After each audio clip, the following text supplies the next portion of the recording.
Дядь!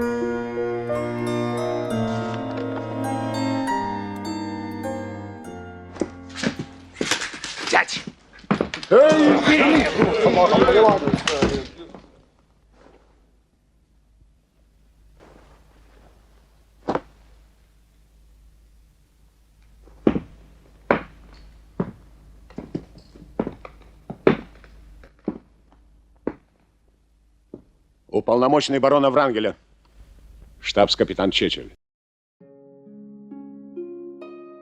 Более полувека на сцене, почти столько же на экране. Уникальное творческое долголетие Владимира Самойлова вызывало искреннее восхищение современников. Благодаря незаурядному дарованию он не был привязан к одному амплуа и охотно брался за выполнение разноплановых задач. Кинофильмы с его участием до сих пор обожаемы не только возрастной аудиторией, но и более младшими зрительскими поколениями. Владимир Яковлевич появился на свет в марте 1924 года. По одним источникам его малая родина – село Егоровка Одесской области, по другим – сама красавица Одесса. Так или иначе, период взросления мальчика накрепко связан с причерноморским городом-портом, где его папа служил корабельным механиком. Школьный аттестат Владимир получил прямо накануне Великой Отечественной войны. Вчерашний старшеклассник ушел на фронт добровольцем. Тяжелое ранение, полученное в боях, впоследствии постоянно напоминало о себе. Мужчине так и не удалось избавиться от хромоты. После победы юноша встал на путь реализации давней мечты и поступил в Одесское театральное училище. Талантливому студенту удалось совмещать обучение с подработкой в одной из местных театральных труп. К моменту выпуска в 1948 году молодой человек был уже сложившимся профессионалом.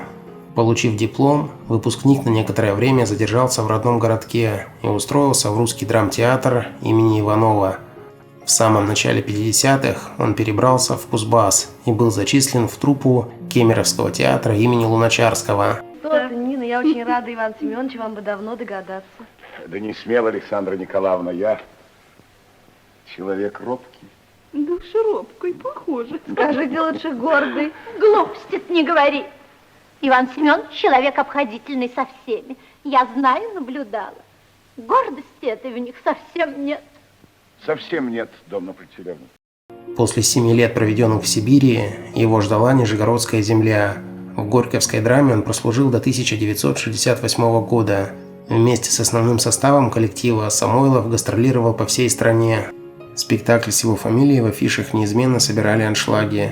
В кругах деятелей искусства его личность приобрела значительный вес. Московские режиссеры-постановщики настойчиво приглашали в столицу. В конце 60-х годов Владимир Яковлевич решился на переезд. Его новым местом работы стали подмостки прославленного театра имени Маяковского. Змея, посмотри!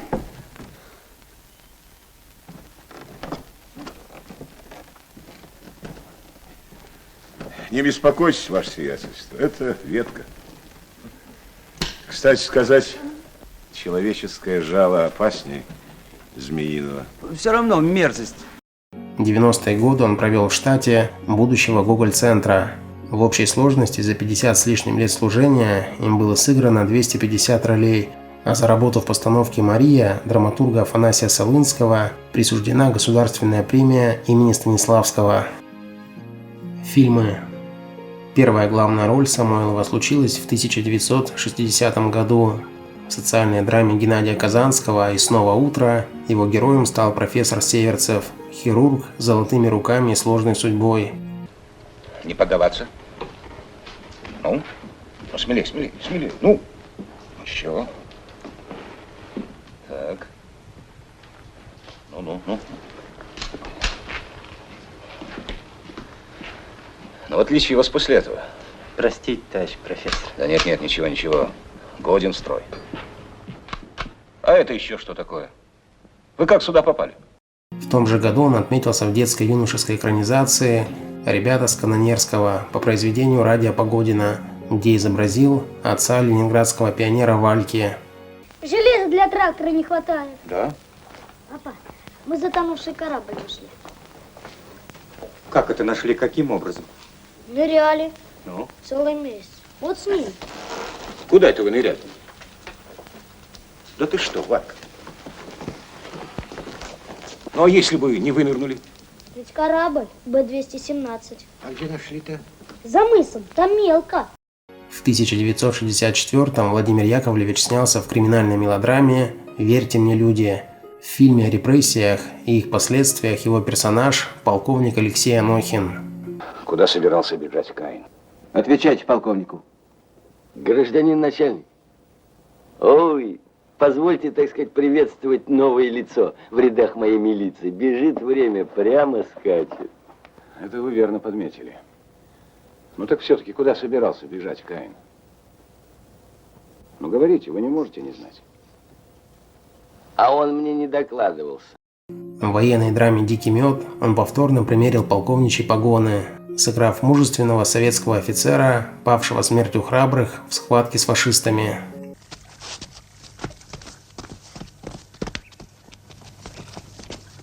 Держись, капитан. Все мы хлебнем горячего, а тебе прямо со сковородки хватать придется. Ну что ж, а мне впервой. Живи 100 лет.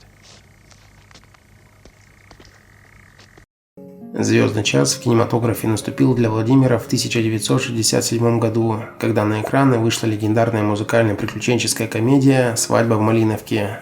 Его кандидатуру утвердили на центральную роль красного командира Назара Думы. И сейчас, когда барон Врангель ведет тяжелые бои с Красной Армией, вы спрятались в тылу и промышляете разбоем. Молчать! Еще не все потеряно, коршуны мои.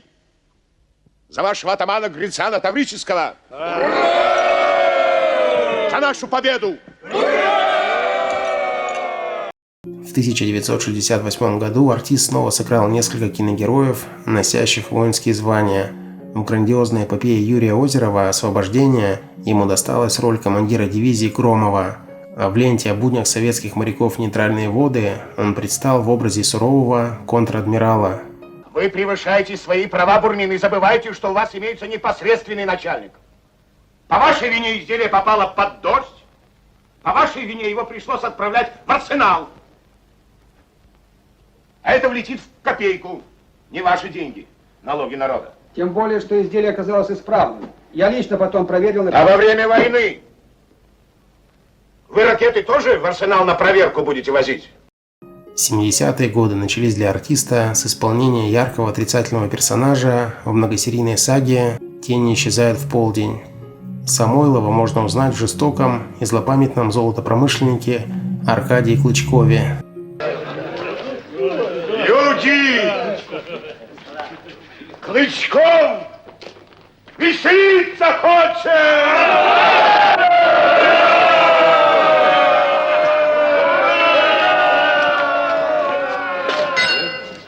Мэр Кадерши, к тебе с почтением. Уважаем мы тебя. Уважаю. Параллельно актер снялся в одной из еще черно-белых серий популярного сериала «Следствие ведут знатоки».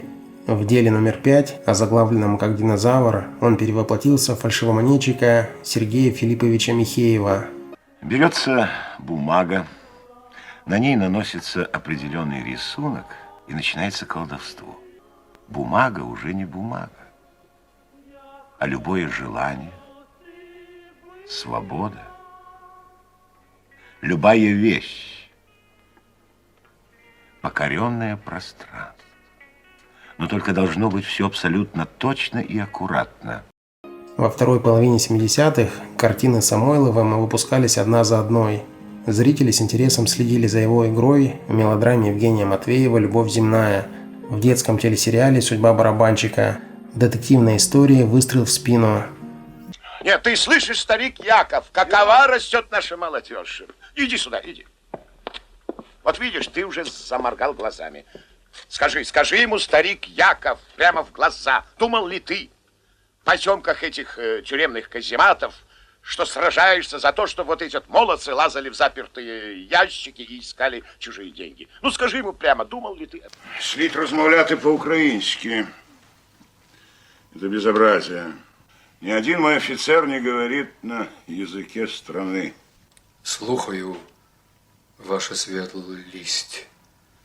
Ну, Прохаю ласково. Корнет. Черт его знает, как корнет по-украински. Новожильцев, я думаю. В 1980-м, когда жанр производственных фильмов почти исчерпал себя, Владимир успел сняться в кинодиалогии о строительстве автозавода «Коней на переправе не меняют» под именем заместителя министра Сергея Сергеевича Родионова. А вы не надеетесь, что на главный конвейер нет документации? Мы будем строить без документации. Стране нужна машина в срок и в огромном количестве. Машина, а не ваши прекраснодушные уверения. И вот ради этой самой машины мы здесь сидим. И за выпуск ее отвечаем собственной головой.